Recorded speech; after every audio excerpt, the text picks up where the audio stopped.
Jyväskylä is the right place, and this city gives you so much. I mean, I really like the environment, the beauty of the nature, and it's not a very busy city, so it's really good to be here. And this program particularly, you need to come here, and you will learn that you will realize that it will give you so much more than you expect.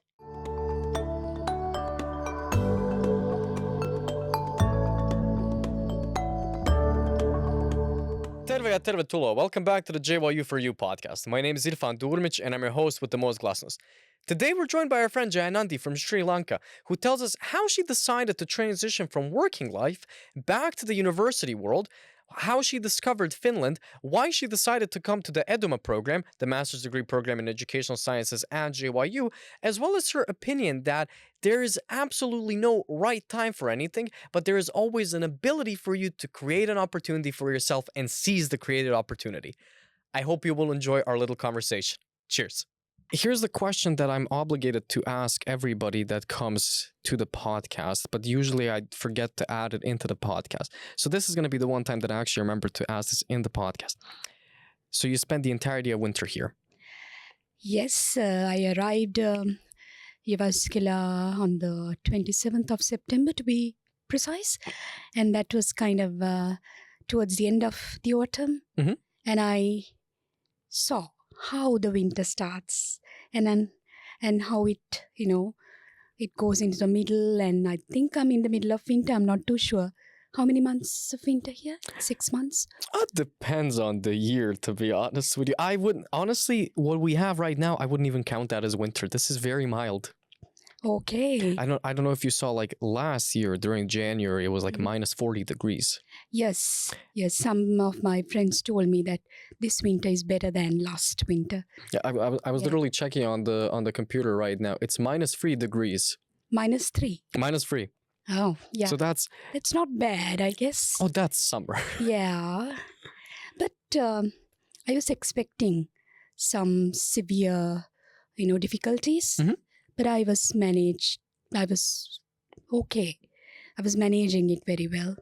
So how big was the temperature difference when you came here from Sri Lanka? Like, what was it in? Well, Sri Lanka, we have sunshine 365 days. And the temperature will not go below 25, I would say, centigrade. So it's very warm. And the adjustment was a little difficult. Yes, so it's totally different. There we don't have seasons. It's just the rainy and the dry season. But here I saw how it changes. It's like life, different seasons, different phases. And I was actually starting a whole new life here. It was totally different to what I was doing in Sri Lanka. So I thought these seasons will remind me of that, the changes in the life. Yeah, of your own life cycle. Yeah. And the winter was something that I was expecting and I was looking forward for. And it came really soon. And I saw how the temperature changes, the snowfall. It was really beautiful. How did you feel about the snow? Tell me about that. Snow, this is not my first experience with snow. I have some experience with snow. But here the temperature is kind of... sometimes it goes below zero, sometimes it's like minus 10, 15. Yeah, snow it's lovely to watch. It's like a fairy tale, and it's something like a postcard came into real life, the pictures on the postcards. Yeah. So that was really interesting. Especially in some of those nights when you actually get to see the northern lights.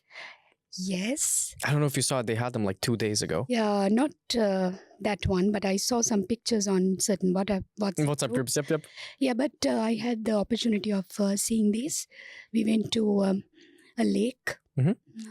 There is a small lake. Oh, you're in Kortepohja, right? Yes, I'm in Kortepohja. So we went there with a small group of friends.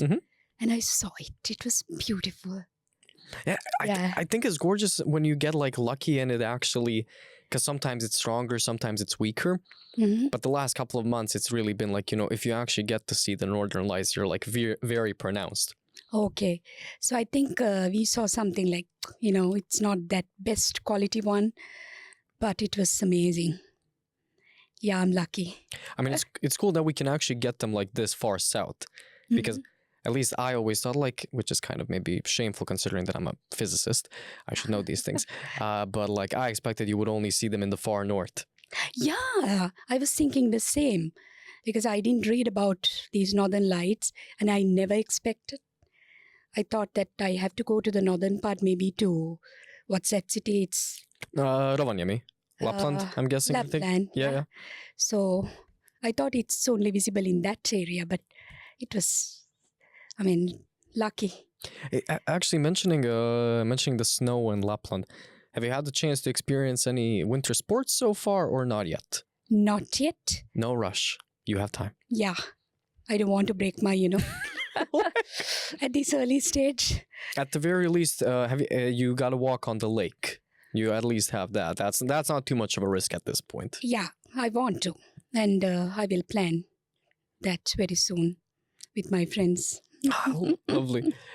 So kind of like going back to this metaphor of, the changing seasons and whatever, let's kind of go through your seasons, I guess. Let's start off with the spring. So you started off your journey in Sri Lanka. Yes. Can you tell me a little bit about your background? Like, where do you think the story most naturally begins in a professional sense, I guess? I'm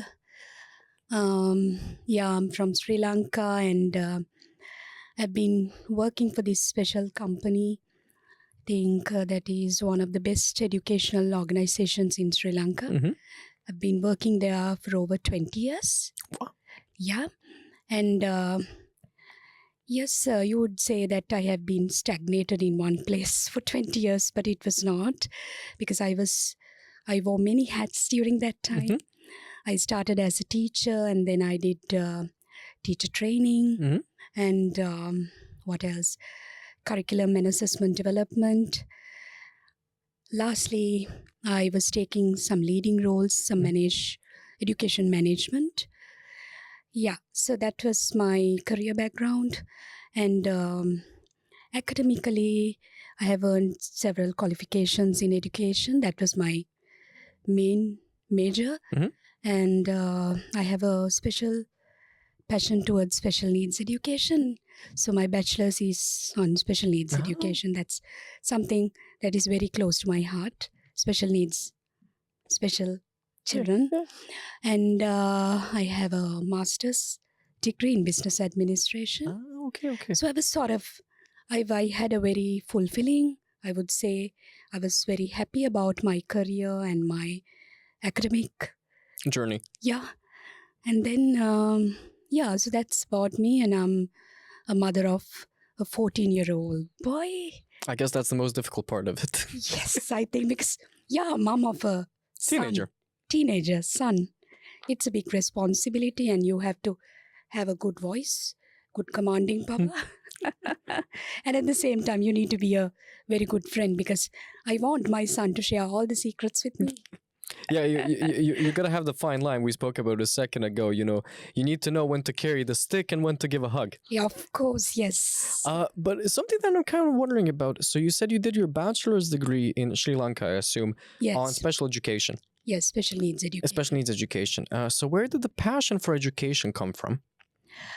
Well, when I was a kid, I didn't want to become a teacher because I had very bad experience about my school days. Teachers, they are very strict.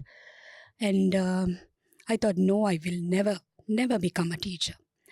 But after completing my secondary education, I had this small opportunity to teach. I followed some computer training programs and I was sort of the best students among the best students. So they gave me an opportunity to teach. And that I discovered that I have sort of an affinity towards it. Yes, and I have a skill to teach. So I thought, why not taking this role? So I wanted to apply for a few places. And this place that I was talking about earlier, they gave me the job Mhm. Um, yeah, so that's how I started learning about. I wanted to study about education. Yeah, I have a passion for that. So- That's in my heart. I mean, I believe that you can't make a person to become a teacher. That teaching should come within. Mhm. You need to have that passion. If you don't have that passion, you will not remain in the profession. Yeah. Yeah, you'll change your profession, because I have seen many youngsters, they come into teaching, just to take a break and to find more time for their studies. Because in Sri Lanka, teaching is a profession that most women would choose, Mhm. because their working hours would be from 8 to 1:30 or 2. After that, you're at home. Mhm. And then again, you get 1 month holiday after every term. Mhm. So we consider teaching is the profession for female. Okay. Yeah. So, but for me, it's not like that. Teaching, if you want to become a teacher, or if you want to remain in this profession, you have to have that liking towards it. It should come. You have to have that spark inside you. Yeah. Yes. So you had this like immediate transition just from the bachelor's straight to professional life. I actually earned most of my qualifications while I was While working. Yes. Okay. So that the company that I worked for was very flexible. So I had more time to study, and it was I was practicing the things that I'm learning in my working place, Mhm. in the working environment. So that gave me, I can call it, it was kind of a university again. Yeah, university out of the so-called universities. The place gave me a lot of opportunities. I had the chance of doing various things, because I was not just teaching. I was developing material for kids. I was developing assessments and working with international companies like educational organizations in the Europe and in certain other parts of the world. And I had the chance of visiting different countries with our program. So yes, that workplace gave me a lot of opportunities, and I would like to mention about my former boss. Supervisor, yeah. Yes, he's the owner of the company, and he's a visionary boss. He's very creative, and I was really lucky to get that job and to be a part of that organization. So, Yeah. so the way I hear it right now, you had that, very direct experience of learning through doing. Yes, of course, learning by doing. And then it also makes sense to me that you also ended up getting MBA, I guess, Masters of Business Administration. Yes. That's people would say, no, it's not related to education. But in education, I was engaged with certain managerial roles. I had to work to clients. I had to work with clients, and I had to speak to customers, because sometimes we need to promote the business of education. Yep. And I thought that I need certain skills in business administration. So that's why I went and earned that degree. No, I guess it's the concept of educational leadership. Yes. You need to have that. Correct. So something now that I'm really curious about is the way I hear the story is, I guess that's the spring and first half of summer of the story. You had this desire, this, spark for education, which transitioned into professional working life, and then also kind of married that together with leadership development. Correct. So then, my natural question is, why and how Finland? Yes, it's a long story, but let me shorten it. Your favorite highlights? Yes. Well, after working for this particular company for over 20 years, I wanted to take a break. I wanted to do something different. And at the same time, during the same time, I was diagnosed with some health difficulty, some problem. Mm-hmm. It was, I think, if I remember right, it was towards the end of this pandemic. Oh, okay, okay. It was 21 or 22, end of 22. Mm-hmm. So due to that problem, I lost my voice. And even now I'm talking with a different voice. If you heard me in the, my previous days, my voice was different, totally different. So I realized that I don't have the same voice that I had. For an educationist, for someone in the field of education, a teacher, your voice is your biggest Tool, muscle. Yeah. So I lost it. And then I thought, okay, now I will not be able to do what I want, because I wanted to teach in a university, to give lectures to students and to parents. I wanted to start a foundation for kids, special needs kids, especially children who suffer a lot with learning difficulties in school. I wanted to raise my voice for them. So I had this big plan of, doing a lot of speeches, talking to different people. Unfortunately, this particular thing stopped me. Then I thought, okay, I'm losing my voice, but I have my other senses. Why not I'm working? Why not I'm doing something different? Mm-hmm. So I thought, so I cannot deviate from education. I need to do something in education. So I realized this is the time for me to learn more about education. So I started investigating about different opportunities. I wanted to go out of the country and learn about the world in a sense. Yeah. So I looked at different opportunities, different countries, obviously. And then Finland was like a blind shot, I would say. A blind spot, okay.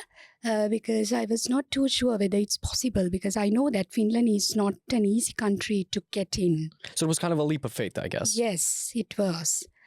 But I did my research. I read a lot. I watched a lot of YouTube videos, and then visited the university websites. Mm-hmm. And I realized, yes, there is an opportunity. There can be a possibility. Why not trying? Because I have done similar things in my life, certain different things. So I thought, yeah, this might work. So, and Finland, if you want to learn, if you want to study about education, Finland is the best option.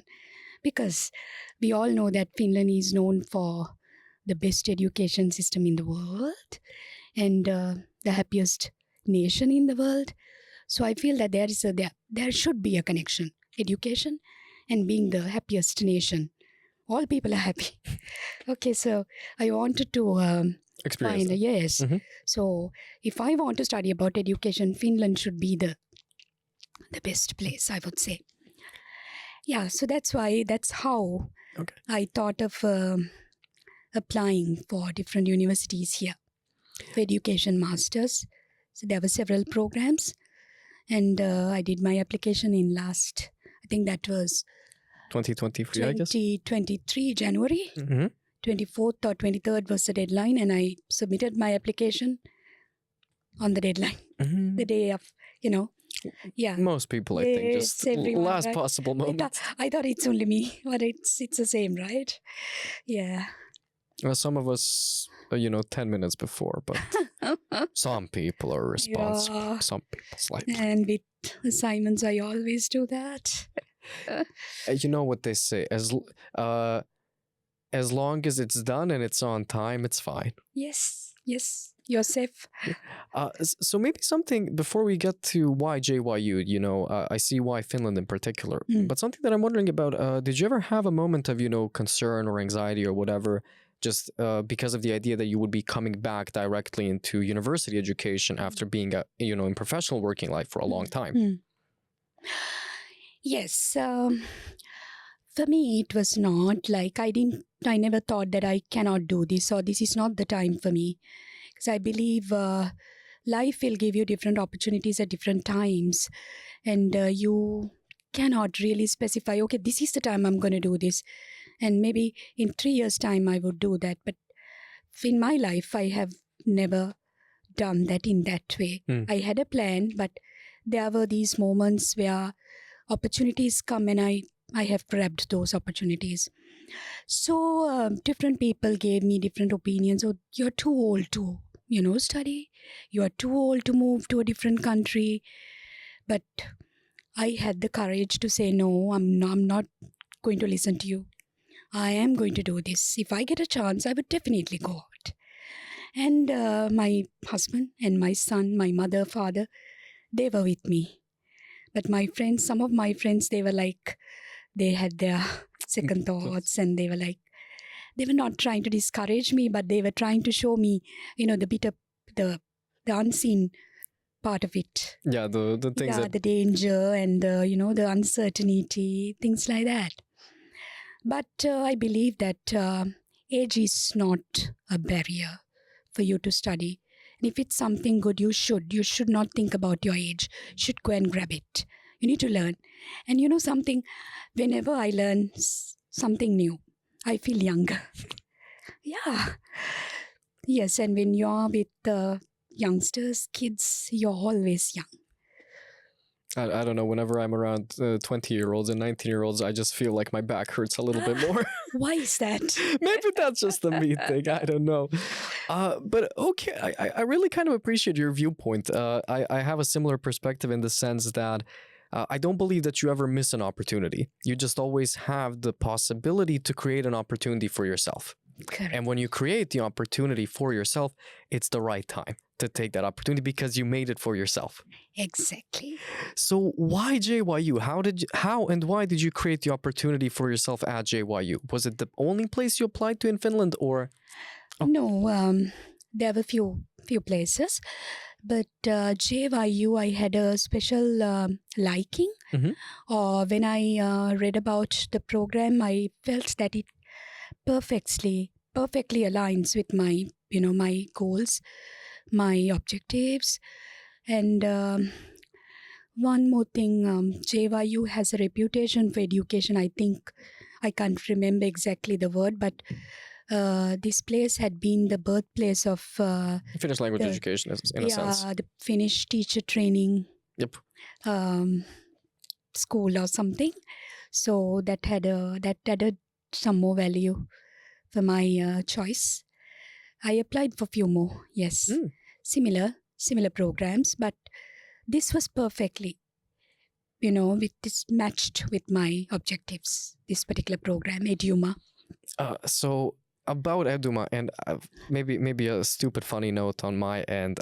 It took me a while to realize, because the acronym is EDUMA, and I'm like, wait, educational master. Then it's like, oh, master's in education. So I guess they flipped it. Yes. Instead of ma edu, it's EDUMA because it sounds a little bit more normal, I guess. Yeah. That's you educators. You guys figure out what what clicks with people the most. Yeah, easy to remember.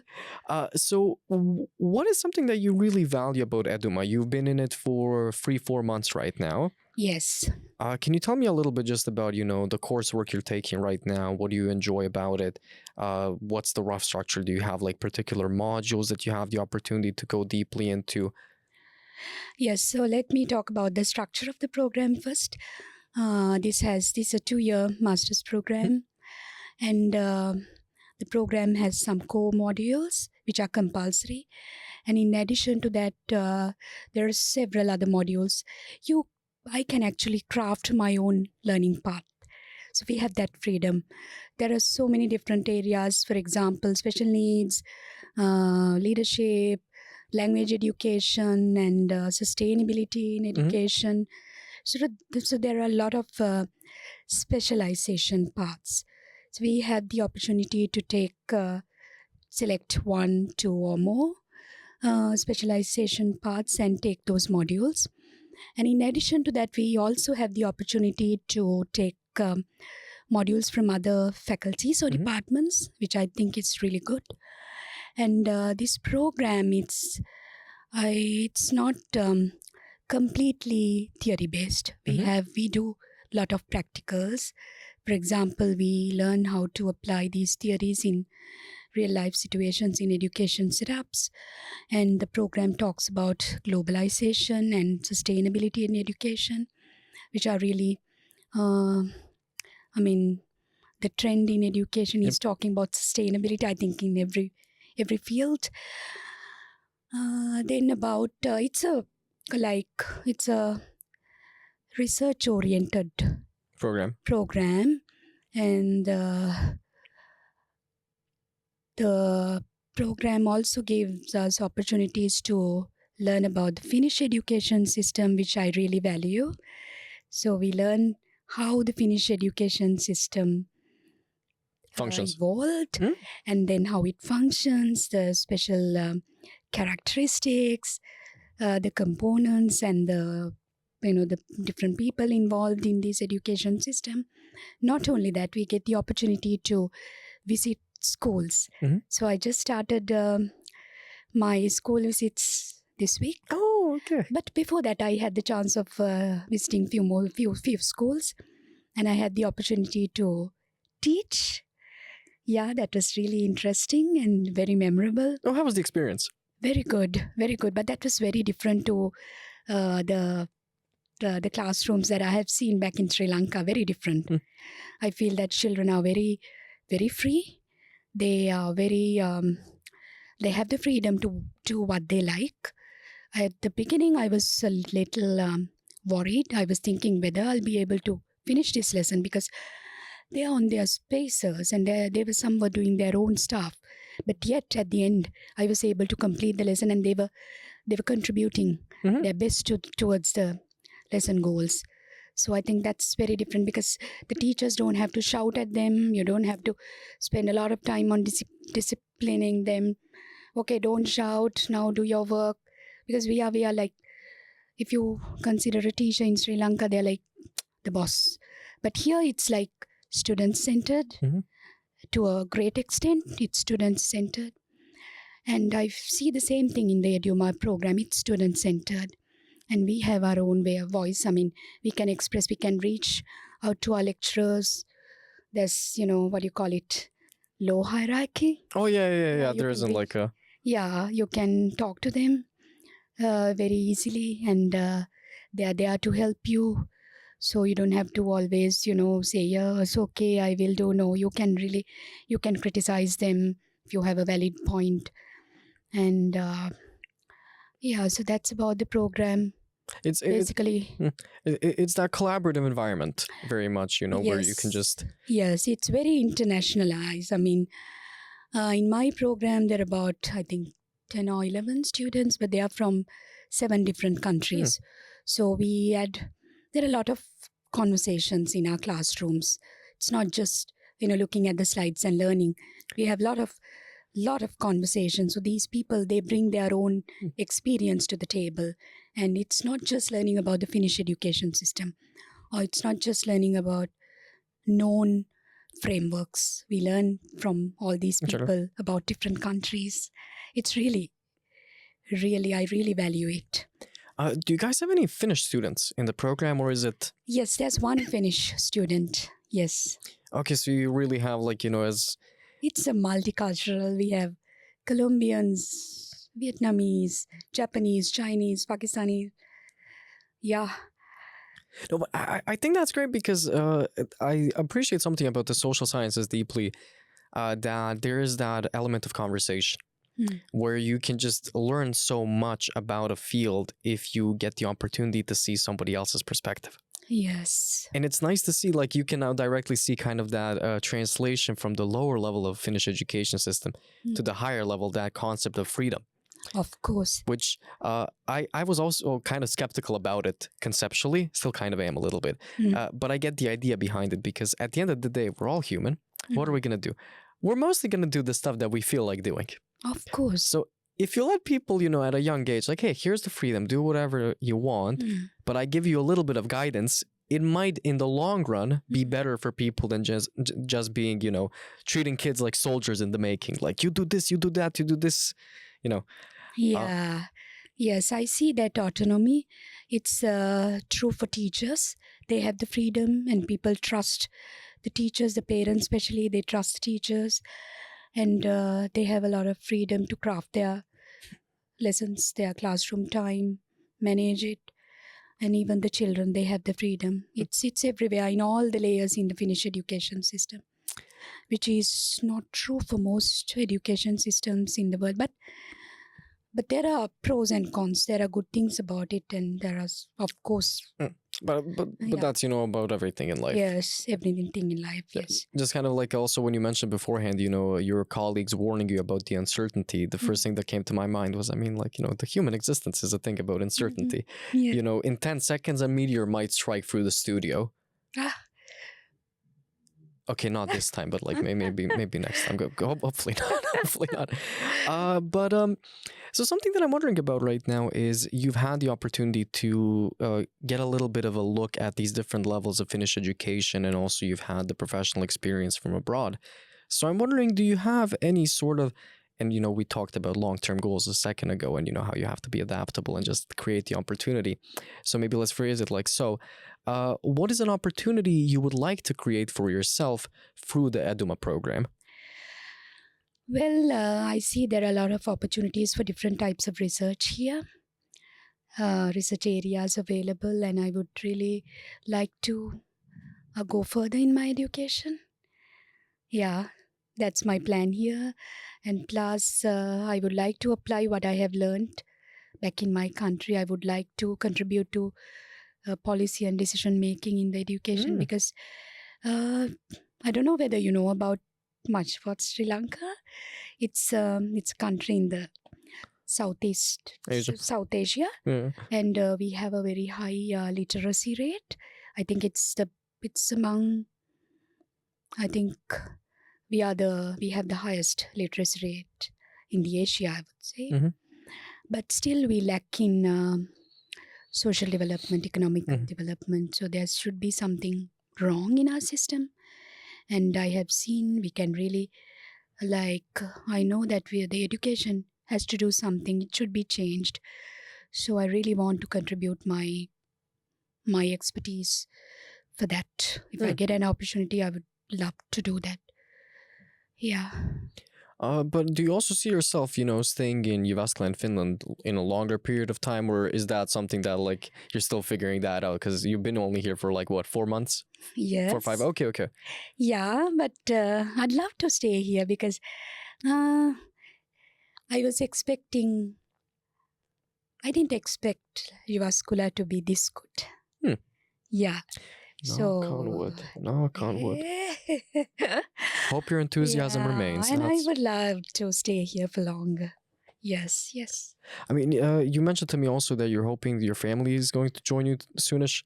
Yes, we were expecting to be here together, but due to certain rules enforced by the Finnish immigration, Yeah.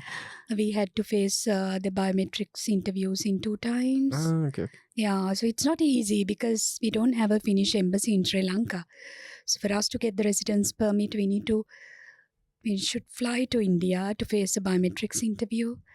And then, that's not an easy thing. Yeah. And we had to go there 2 times. And I had to come here before. The family. Yeah, due to studies. So I've been here like 4 months alone. And my family is in Sri Lanka still. And we are expecting the residence permit very soon.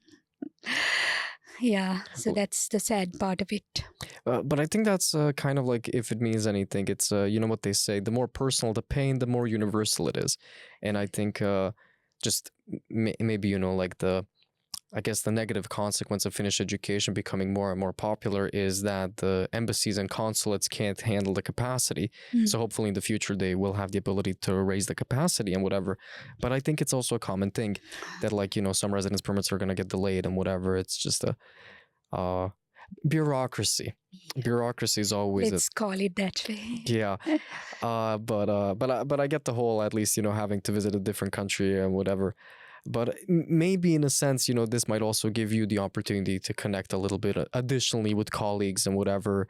And also you said it gives your son a little bit of extra freedom back home. Yeah. So kind of, since you're somebody who's involved in education, how do you feel about your son potentially coming to a Finnish school? Well, this was one of the main reasons I chose Finland, because I felt that if I'm moving to some other country, I cannot put my family in trouble So if you think of your child's education, I thought Finland, because it's the best education system, one of the best. So I felt that my son would benefit because he's a different child, because he doesn't like all these book-based learning. Yeah. He's a very practical child. He would learn by doing again with activities and things like that. And he's a self-learner. So I thought Finland would be the best Option. choice for him. And these days, when I'm visiting these schools, when I see children of my son's age, it reminds me of him, yes. And I think he will thrive here. He will thrive here, yes, because there are a lot of opportunities. It can be, you can choose the academic path or you can choose a vocational path, which is really good. Yeah. So I believe that he'll have a great time here in the schools. Well, I'm, fingers crossed for that as well. But kind of talking about thriving here, and I just need to mention it as an aside here. You mentioning kind of this ability for people to, go into different directions. I think that's genuinely a great thing because it lets people specialize in the things that they actually care about. Yes. But there is also a possibility to go between the levels of education. I know somebody who originally started off with this lukio, which is kind of like, the preparatory, I guess, for college, that went into a vocational profession and found happiness there, which I think is a beautiful thing that you can just kind of transition between the educational systems if you want to. So that level of flexibility. Yes. But getting kind of back to the main thing, thriving here. As you probably know, students are applying right now to the programs, or I guess sending their last document, something like that. You guys should know your deadlines better than me. Can you put yourself back into the position you were in, 1-2 years ago when you were applying to the program? And what is a piece of advice that you wish you had received at that point that you think you could share with people? I think you need to spend a good time on reading about the programs, and you need to really know very well about your goals, and this program should align with your goals, the program that you're going to select. And I forgot to mention that I was able to get the Finnish scholarship, for which I'm very thankful. Well, hey, congratulations to that again. Yeah, and it gave me a lot of help. I mean, I'm free from the financial stress. Yeah, so about getting back to the application, you need to read about these programs and see whether these things are, the objectives are okay with you, and do your documentation right. All the documents should be attached, because Finnish system, they are very particular about the instructions. You need to really strictly follow the instructions. Oh, yeah. Yes, and there are no excuses. So you need to be really careful about the things that they have asked. I actually looked at the requirements for the same program for this year. It's little different to what I did last year. It's very, there are little changes. So be ready with your documents, especially transcripts and your degree certificates. And sometimes they ask for letters from your previous workplace. So those things. Yeah, and then decide on the city that you're going to stay in. Sometimes this city matters, because for someone like me, I would not survive in Lapland. And if you like a peaceful place, Jyväskylä is the right place. And this city gives you so much. I mean, I really like the environment, the beauty of the nature, and it's not a very busy city. So it's really good to be here. And this program particularly, you need to come here, and you will learn that, you will realize that it will give you so much more than you expect. Yeah. Okay, Jayanandi, I think that's probably the best part to end this. I really want to thank you for taking the time to share your story. I always say one of the most valuable things you can experience is to hear somebody's story and also share it with people. And for all of you guys, I really hope that this story will give you a little bit of extra inspiration to realize that you have the possibility to create an opportunity whenever you want to whenever you can. And if you so choose and you find that, things actually work out for you and that there is a match, hopefully you might actually be able to create an opportunity for yourself at JYU. On that note, thank you guys for listening to us. Hope to see you again in 2 weeks and have a lovely weekend. Kiitos ja moikka. Cheers.